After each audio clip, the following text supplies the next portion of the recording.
saudara-saudara, karena itulah hari ini pun saya akan mengajak kita bicara tentang tempat Maha Kudus, yaitu tempat yang sesungguhnya menjadi tempat di mana Tuhan ada, dan Tuhan rindukan juga pada saatnya kita juga ada bersama dengan Tuhan.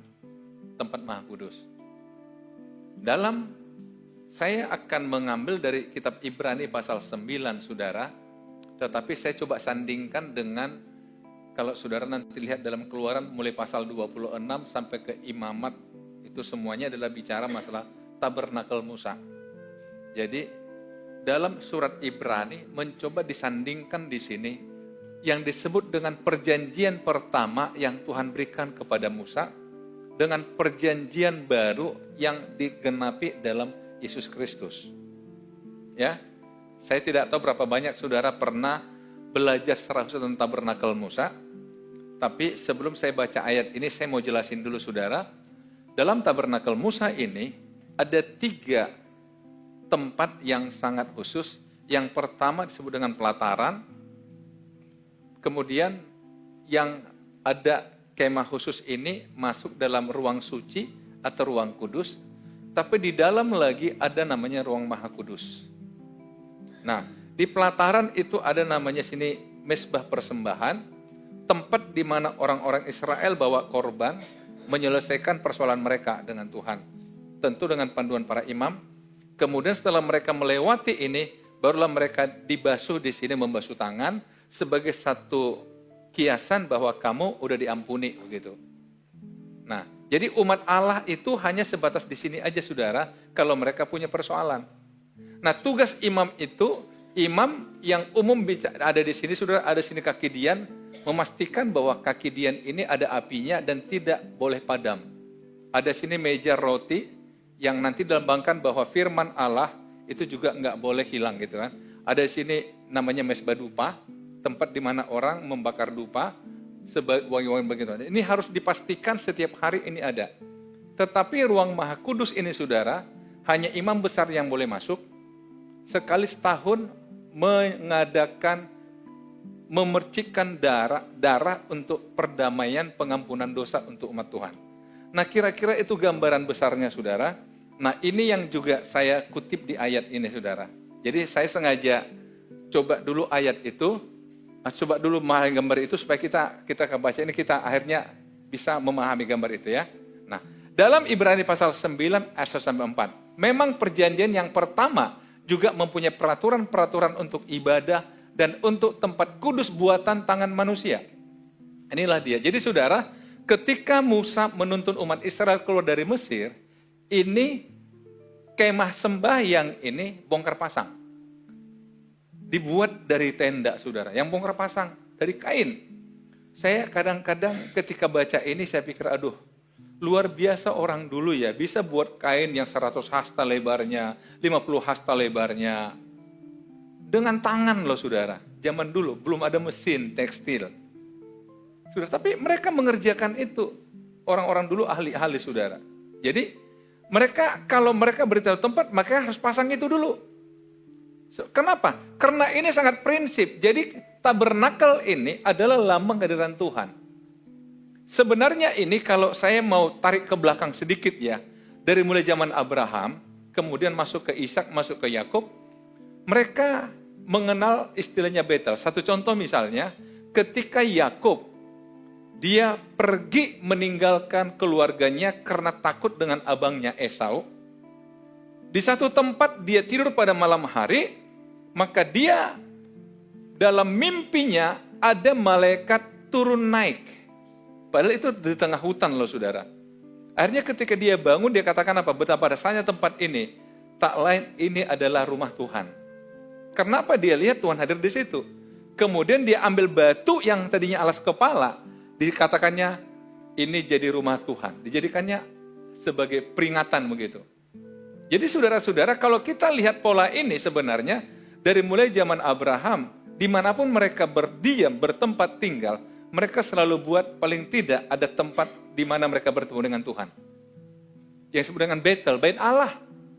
Jadi sebenarnya sejak awal Tuhan merindukan, dia selalu hadir di tengah-tengah umatnya. Itulah sebetulnya yang Tuhan katakan pada Musa. kamu buat kemah sembayang tempat di mana aku berdiam. Jadi saudara, saya suka katakan begini saudara, kadang-kadang ada kesalahan kita, harusnya di rumah kita ada satu tempat untuk doa, tempat kita bertemu dengan Tuhan. Harusnya tempat bisnis kita ada tempat sembayang dengan Tuhan. Maaf, justru ini dilakukan oleh yang bukan Kristen. Padahal bapak-bapak beriman kita melakukan itu dulu, betul saudara? Tapi coba berapa banyak orang Kristen yang di perusahaannya ada ruang untuk doa. Di rumahnya ada ruang untuk doa.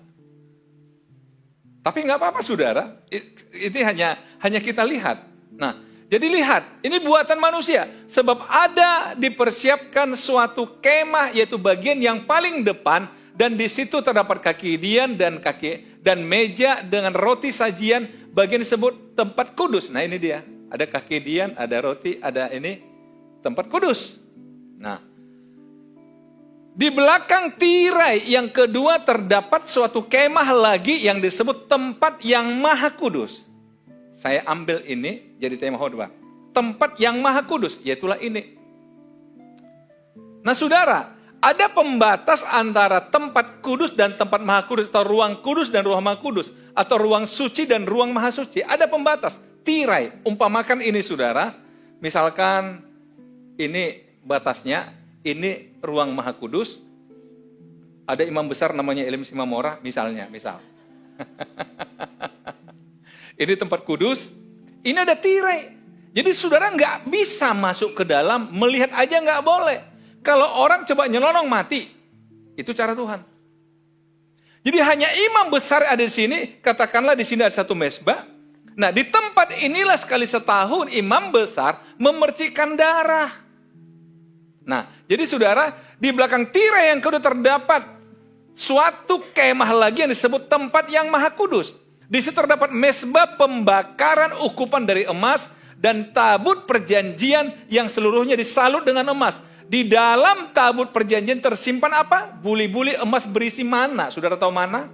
Mana adalah makanan orang Israel selama dalam perjalanan dari Mesir menuju ke Kanaan, yang setiap hari dapat. Apalagi yang ada di situ tongkat Harun yang pernah bertunas. Ajaib saudara, tongkat Harun bisa bertunas saudara. Di zaman itu. Barulah kemudian loh batu, 2 loh batu yang isinya 10 hukum Taurat. Itu ada di dalam ini saudara. Dalam ini. Nah, itu Tuhan mengatur demikian. Nah, kemudian dan di atasnya kedua kerub kemuliaan yang menaungi tutup pendamaian. Ini dia. Bentuk sayap deh saudara. 2 sayap. Dilambangkan seperti 2 malaikat. Lambang dari kehadiran Tuhan. Yang menjaga tempat itu saudara. Nah, tetapi hal ini tidak dapat kita bicarakan sekarang secara perinci. Jadi penulis surat Ibrani katakan, ini mungkin kalau dirincikan. Memang saudara kalau kita bahas ini 1 jam gak cukup saudara. Sementara khotbah kan cuma setengah jam. Jadi makanya kita coba, oke. Tapi kalau saudara pengen ini, saudara bisa baca dari mulai Keluaran pasal 26. Saudara bisa detailnya baca di sana. Demikianlah caranya tempat yang kudus itu diatur. Maka imam-imam senantiasa masuk ke dalam kemah yang paling depan itu untuk melakukan ibadah mereka. Tetapi ke dalam kemah yang kedua hanya imam besar saja yang masuk sekali setahun.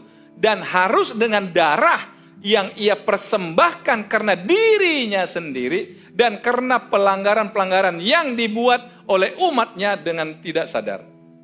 Jadi saudara, imam besar sendiri ketika datang ke sini mempersembahkan korban untuk dirinya tapi juga untuk umatnya. Jadi imam besar juga manusia dan dia juga harus menyelesaikan dosanya saudara. Nah, kemudian di ayat berikutnya 8-10, dengan ini Roh Kudus menyatakan bahwa jalan ke tempat yang kudus itu belum terbuka selama kemah yang pertama itu masih ada. Itu adalah kiasan masa sekarang. Saudara, ini belum terbuka. Tertutup, tadi sudah saya kasih gambaran saudara. Ini kiasan. Inilah cara Tuhan mengatur segalanya. Sesuai dengan itu dipersembahkan korban dan persembahan yang tidak dapat menyempurnakan mereka yang mempersembahkannya menurut hati nurani mereka. Karena semuanya itu, di samping makanan, minuman, dan pelbagai macam pembasuhan, hanyalah peraturan-peraturan untuk hidup insani yang hanya berlaku sampai tibanya waktu pembaharuan. Sampai tibanya waktu pembaharuan. Kapan itu, saudara? Lihat, kalau saudara lihat dalam kematian Yesus, ada satu peristiwa yang mungkin suka dilewatkan orang. Lihat, Yesus berseru pula dengan suara nyaring, lalu menyerahkan nyawanya. Dan lihatlah apa? Tabir bait suci terbelah dua dari atas sampai ke bawah dan terjadilah gempa bumi. Dan bukit-bukit batu terbelah dan kuburan-kuburan terbuka dan banyak orang kudus yang telah meninggal bangkit. Wow. Artinya begini, tirai ini saya katakan tadi ada tirai di sini, saudara, diagonal dia terbelah. Tandanya apa? Ini nggak berlaku lagi. Semua orang bisa masuk ke dalam. Artinya apa? Model begini sudah selesai zamannya. Perjanjian yang pertama diganti dengan Yesus lewat kematiannya. Nah, saudara mungkin bingung, loh, kok ada dia kuburan-kuburan terbuka, orang-orang kudus yang telah meninggal bangkit? Nah, ini akan saya jelasin nanti. Tahan dulu ya. Bisa sabar ya, saudara ya. Jangan pulang. Nanti saya akan jelasin dalam gambar, saudara. Nah, tetapi Kristus telah datang sebagai imam besar untuk hal-hal yang baik yang akan datang.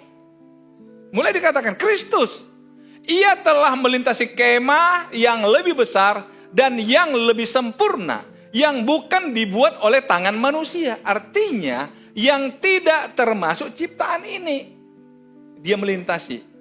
Kenapa? Tempat maha kudus dia. Yang sungguhnya di mana?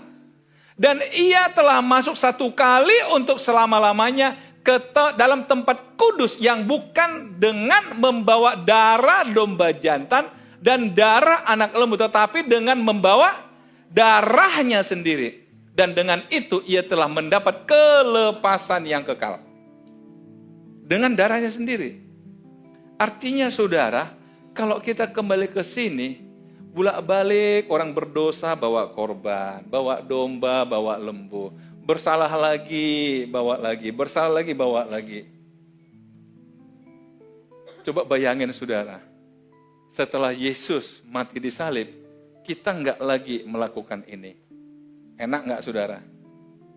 Halo, enak nggak? Coba. Kalau nggak, kita tetap beribadah ke bait Allah di Yerusalem, saudara. Berapa banyak yang bisa ke sana? Tapi karena Yesus, tabir ini sudah terbuka. Artinya apa? Aku udah menggenapinya. Lewat darah Yesus. Nah, saya ingin kita coba lihat jalur keselamatan, saudara. Oke, mari kita lihat gambar ini, saudara. Mohon jangan berkedip. Iya, saya coba jelaskan dalam gambar ini, saudara. Kerajaan Allah yang kekal. Ini adalah ketika Allah menciptakan dunia. Ya, Allah ciptakan dunia. Dan saudara-saudara pada awalnya, termasuk mulai Adam, dan ada bapak-bapak di zaman dulu, mereka beribadah melalui tuntutan suara hati. Karena belum ada hukum waktu itu. Belum ada tata cara beribadah waktu itu. Contohnya misalnya, yang kita paling ingat adalah, kok bisa Kain dan Habil bawa korban persembahan kepada Tuhan? Siapa ngajar mereka? Nuraninya. Nuraninya. Jadi hati nuraninya akhirnya menuntun dia untuk berbuat ini pada Tuhan. Bawa korban pada Tuhan. Jadi itu yang terjadi, saudara. Kemudian dari zaman Abraham kita juga paham mulai ada pemerintahan manusia, ada kerajaan-kerajaan. Betul? Kemudian berlanjut lagi ada bapak beriman sampai kepada Nuh dan sebagainya. Ada tokoh-tokoh beriman. Kemudian juga ada hakim-hakim, zaman hakim-hakim seperti Gideon, Yosua, dan lain-lain. Ada Hana. Kemudian ada namanya raja-raja dari Saul.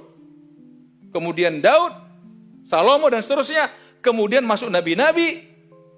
Saudara tahu nabi terakhir di dalam Alkitab siapa? Perjanjian lama, Maleaki. Akhirnya Kristus Yesus datang dan mati di salib. Mati di salib. Oke, sering orang bertanya begini saudara. Kan Alkitab mengatakan jalan keselamatan cuma satu, yaitu Yesus. Terus gimana dong orang yang hidup sebelum Yesus? Ya kalau kita sih oke lah, Yesus sudah mati. Datang ke dunia tersalib begitu. Gimana orang yang sebelum Yesus? Saudara-saudara, tetap sentralnya Yesus. Orang-orang sebelum salib Yesus, sebagai bukti iman mereka kepada Mesias yang akan datang, maka mereka bawa korban. Bawa korban, bawa korban, bawa korban. Bisa ditangkap saudara? Karena apa? Karena korban sempurna belum datang. Maka mereka menunjukkan iman mereka dengan cara bawa korban. Nah, tadi kembali ketika Yesus disalib dan mati, kuburan-kuburan terbuka dan orang-orang mati bangkit. Jadi orang-orang yang dulu di zaman ini masih bawa korban, bawa korban, bawa korban. Dan ketika Mesias dinyatakan, itu yang terjadi pada mereka, maka mereka akhirnya keluar dari tempat itu dan ditempatkan di satu tempat namanya Firdaus. Itu nanti dalam slide terakhir saya akan jelasin ya. Tapi pahami dulu saudara. Jadi saudara, Alkitab itu sebenarnya, sayang ini kita nggak bisa detail sekali saudara. Kecuali kita mau pertemuan khusus eskatologi 2 SKS saudara. Berarti perlu 14 kali pertemuan. Baru saudara puas. Ya, jadi saudara-saudara, tadi ketika saya khotbah ini di ibadah jam 9.30, begitu mau pulang seorang bapak katakan, waduh, seandainya orang dulu hidup sekarang, wah mereka kan happy sekali ya. Tadinya mereka capek-capek, sekarang kayak kita santai-santai. Ya kan, ke gereja santai-santai ya enggak? Kalau dulu saudara bayangin, harus bawa korban. Harus bawa korban saudara. Tapi lihat, nah, setelah salib kita masuk zaman surga. Artinya begini saudara, ini abaikan dulu nanti saya akan jelasin. Jadi orang-orang yang sebelum salib, mereka beriman kepada Mesias yang akan datang. Tapi kita beriman pada Mesias yang sudah datang. Inilah yang membedakan kita dengan agama Yahudi saat ini. Mereka belum menerima Mesias yang sudah datang. Jangan salah, Israel itu bukan Kristen saudara. Kristen, Israel, Yahudi. Mereka punya agama sendiri, Yudaisme. Ya, jadi mereka belum percaya. Secara bangsa ya, walaupun ada orang-orang Yahudi sudah percaya Yesus secara pribadi. Tapi inilah saudara. Nah, kemudian kita kembali. Sebab jika darah domba jantan dan darah lembu jantan dan percikan abu lembu muda menguduskan mereka yang najis, sehingga mereka disucikan secara lahiriah. Betapa lebihnya darah Kristus yang oleh roh yang kekal telah mempersembahkan dirinya sendiri kepada Allah sebagai persembahan yang tak bercacat, akan menyucikan hati nurani kita dari perbuatan-perbuatan yang sia-sia, supaya kita dapat beribadah kepada Allah yang hidup. Karena Yesus sudah mati, mempersembahkan dirinya sendiri, maka kita bisa beribadah pada Allah. Kalau dulu saudara, nggak boleh ibadah sendiri langsung manggil Tuhan, nggak boleh, harus lewat imam saudara. Karena itu dalam perjanjian lama saudara, ada 3 jabatan yang terpisah sama sekali. Jabatan politik namanya raja. Kemudian ketika Tuhan ingin bicara pada umatnya, dia pakai nabi. Tapi kalau umat Tuhan ingin bicara sama Tuhan untuk berdamai dengan Tuhan, maka lewat imam. Jadi nggak boleh saudara tiba-tiba berdoa angkat tangan, oh itu melanggar aturan.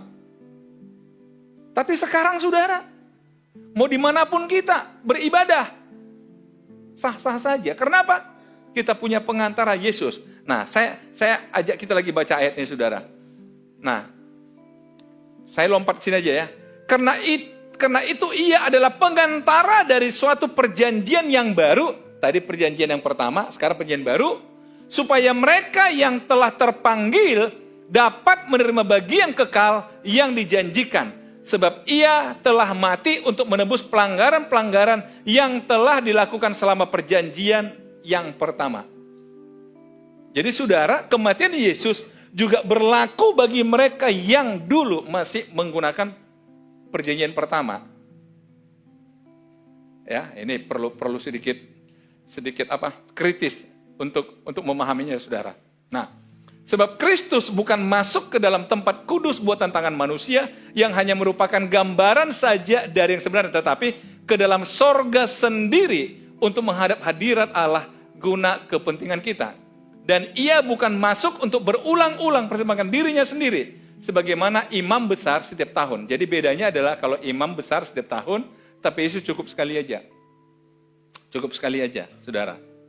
Ya, bisa dipahami? Nah, saya akan jelaskan nanti lewat satu gambar, saudara, supaya lebih paham. Dan sama seperti manusia tetapkan untuk mati hanya satu kali saja dan sudah itu dihakimi, demikian pula Kristus hanya satu kali saja mengorbankan dirinya untuk menanggung dosa banyak orang. Sesudah itu ia akan menyatakan dirinya sekali lagi tanpa menanggung dosa. Jadi Yesus akan datang kembali tanpa menanggung dosa untuk menganugerahkan keselamatan kepada mereka yang menantikan dia. Saudara masih ingat ya, 2 minggu lalu saya katakan, ketika kita bicara pengampunan keselamatan itu, ada 3 tahapan sebenarnya keselamatan kita.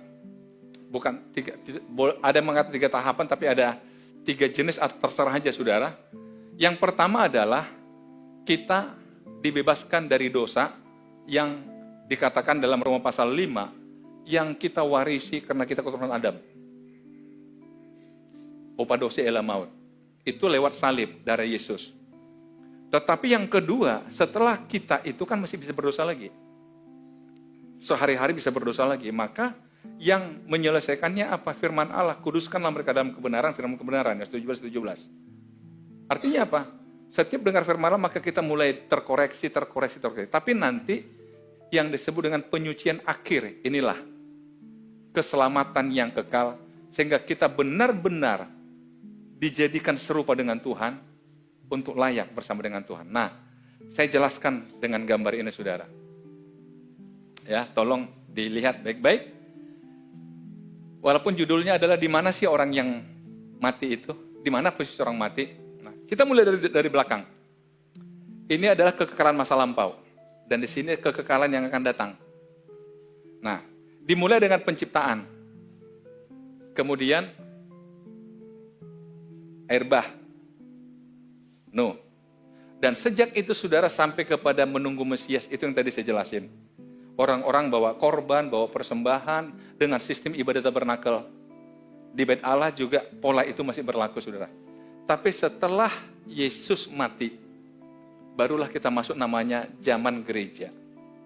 Nah, sekarang pertanyaannya, saudara, di mana posisi orang yang mati?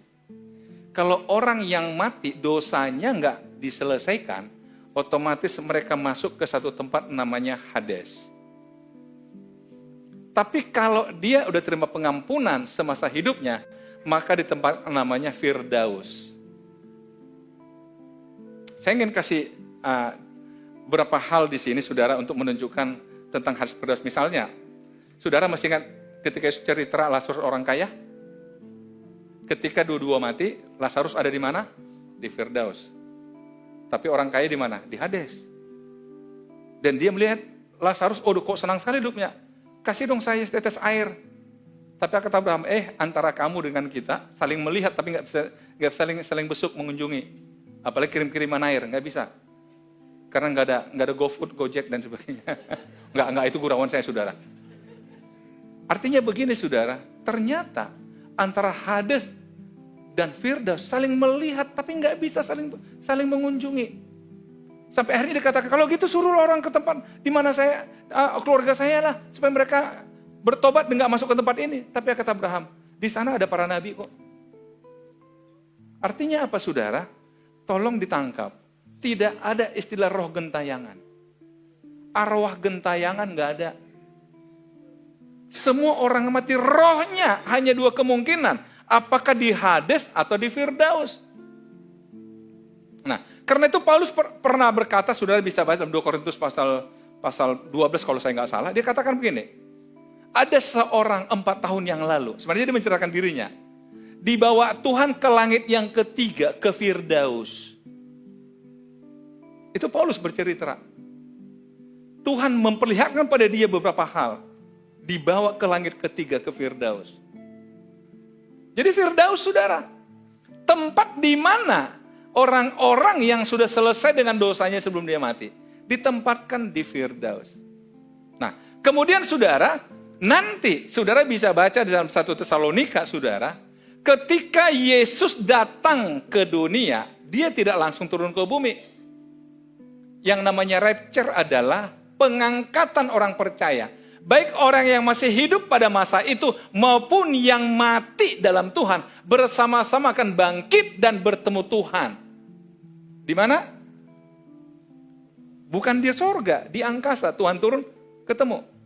Sementara di bumi akan terjadi namanya masa tribulasi. Jadi saudara jangan takut kalau saudara orang percaya Tuhan nggak ikut tribulasi. Karena itu saudara, waktu vaksin orang kata, jangan mau. Itu tanda 666 itu. Saya bilang, ini gak ngerti firman Tuhan nih.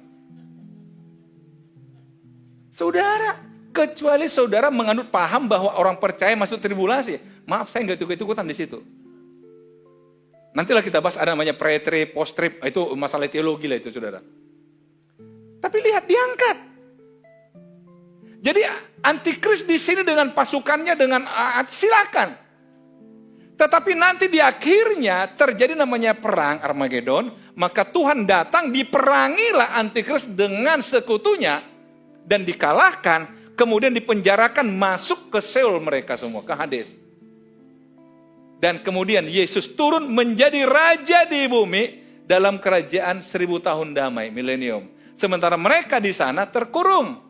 Di akhir kerajaan 1000 tahun maka dibangkitkanlah mereka untuk dihakimi dan masuk ke lautan api neraka. Halo, saya berharap ini bisa dipahami Bapak Ibu, saudara-saudara. Ya, walaupun sekali lagi kalau di kampus ini ada yang 2 SKS, 3 SKS, tapi kan dipadatkan saudara dalam setengah jam. Tapi setidaknya saudara, mari kita pahami ini, begitu seriusnya keselamatan itu, sehingga Yesus mau mati. Begitu seriusnya keselamatan itu, saudara. Karena apa? Karena Yesus nggak mau kita masuk di sini. Yesus nggak mau, tapi dia ingin menjamin kehidupan kekal, yaitu sorga bagi kita. Amin, saudara. Kiranya Tuhan menolong kita untuk memahami dalam persiapan Paskah ini, supaya kita semakin menghargai tentang pengorbanan Yesus Kristus. Tuhan Yesus memberkati.